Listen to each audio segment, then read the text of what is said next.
The girl opened her backpack. The inside was covered in graffiti, a torrent of curses scrawled across the fabric. A short time later, she was found hanging in her home. The instrument of her death? A gadget given to her by a little octopus, a tool meant to bring her joy. You see, the little octopus was an alien from the Joy Planet. It had set off on a journey across the universe to spread happiness. After saying goodbye to its home, it overcame countless hardships to finally reach Earth. But no sooner had it arrived than it was nearly captured by humans. The planet was covered in trash, with nothing for it to eat. Just as it was at the end of its rope, met a little girl named Xiaojing. Xiaojing had no idea why an octopus would be in an abandoned drainage pipe, but seeing how cute it was, she offered it a piece of bread. The octopus enthusiastically introduced itself, but Xiaojing's face was a picture as she listened to the string of alien sounds. Deciding it wasn't a human language, she simply pointed to her textbook and gave the octopus a simple, catchy name, Takopi. In turn, Takopi learned that Xiaojing was a gentle fourth grader who knew a lot about biology. The more it learned, the more it felt they were kindred spirits. As a welcoming gift, it presented a magical gadget, the Patapata wings.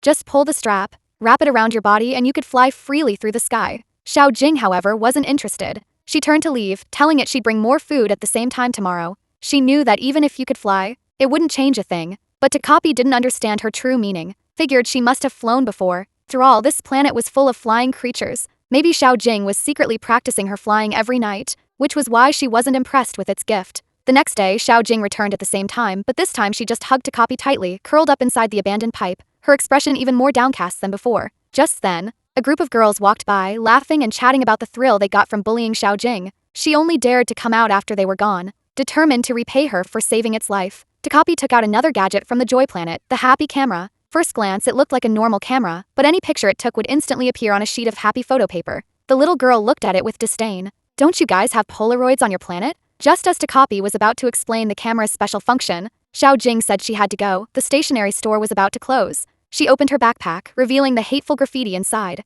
Takopi couldn't read the words, just silently vowed to make her happy tomorrow. But for the next 6 days, none of its gadgets worked. Xiaojing barely gave them a glance. One evening, Xiaojing rushed home to feed her dog, Chappie. Takopi followed her and discovered that Chappie was a border collie that towered over her. The joyful moments the two shared filled Takopi with envy. Xiaojing told Takopi she'd never had a father and that her mom often went out to entertain clients. The only one who was always there for her was Chappie. Takopi misunderstood this to mean that human mothers could have children without fathers. How amazing human mothers are, it thought. That night, while they walked the dog, Takopi looked up at the stars and invited Xiaojing to visit its Joy Planet someday. But this seemed to strike a nerve. Xiaojing told it forlornly that she couldn't go anywhere, not even the place her father had gone. Seeing her despair, Takopi began to question its mission for the first time. Before its journey, its mother had told it to use its joy gadgets to help everyone in the universe find happiness. But now it couldn't make Xiaojing happy. Couldn't even get her to use a single gadget. Looking at her, Takopi swore with all its heart that it would bring a smile to her face. Stunned by its earnestness, Xiaojing was moved for the first time.